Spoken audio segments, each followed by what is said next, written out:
You played football at St. Cloud State University. Greg, how did the Jefferson football experience in high school help you transition to be a successful college football player? Yeah, ironically, you go back to what we were given from a coaching staff with the combination of Bruno teaming up with Coach Shea and the Dick Birds and et cetera. I could go on, and I apologize for those coaches I missed, but they really operated Jefferson like it was a college program.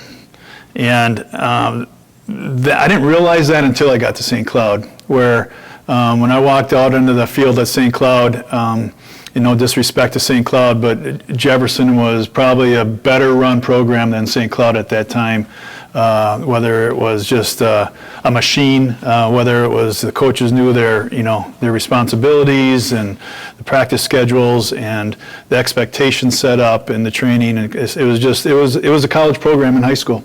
And that was what really stood out to me when I got to St. Cloud.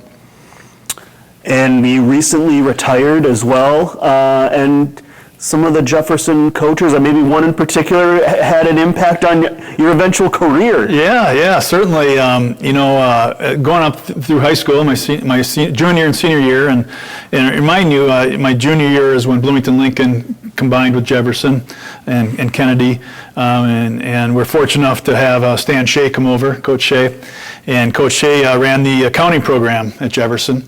And I went into accounting my junior year and followed through in my senior year. And and when I left high school, I said, how cool would that be to be maybe to teach accounting and coach football? And exactly what Coach Shea was doing.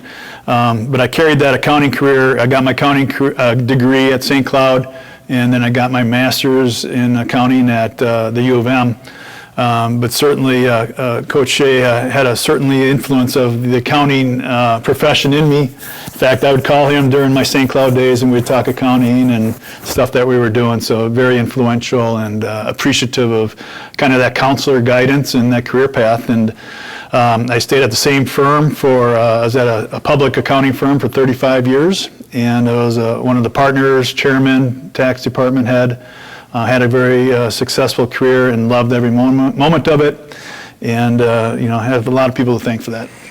To get as high as you did in your career, to do as well, would it be fair to say that Jefferson football was part of that core that helped to have those values that allowed you to succeed in the business world? Yeah, hands down, 110%.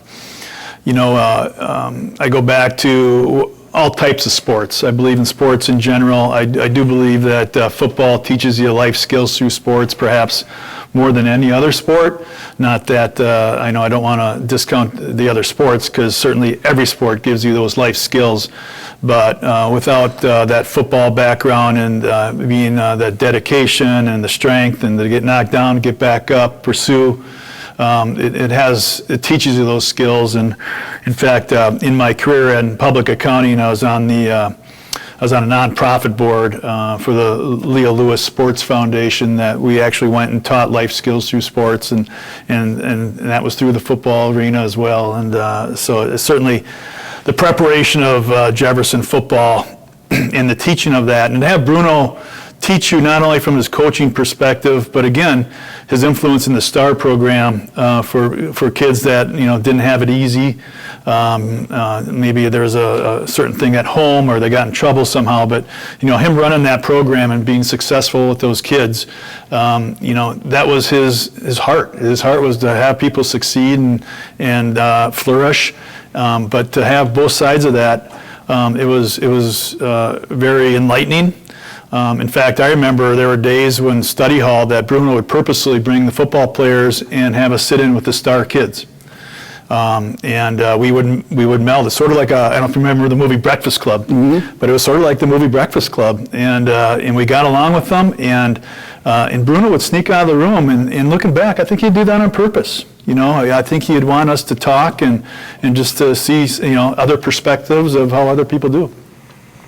What are you doing with all your spare time now, Greg, that your accounting career is over and you got hopefully a lot of years of retirement up ahead? Yeah, certainly looking forward to it.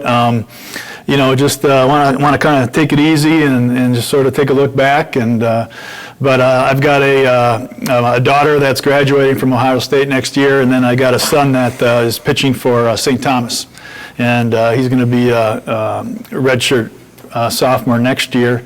So I'm guessing I'm going to see a few St. Thomas baseball games. All right. Anything else you want to cover, Greg? No, I appreciate having me out. I appreciate your years of service of covering Jefferson football as well. And but it was such a dynamic time. Whether whatever you want to talk about the 70s, 80s, or 90s, but the transition between Bruno and Stan and the coaches thereafter, Tim Carlson, et cetera, it just shows you the continuity that exists and how much that appreciation amongst that whole group just keeps giving, right? The gift that keeps giving.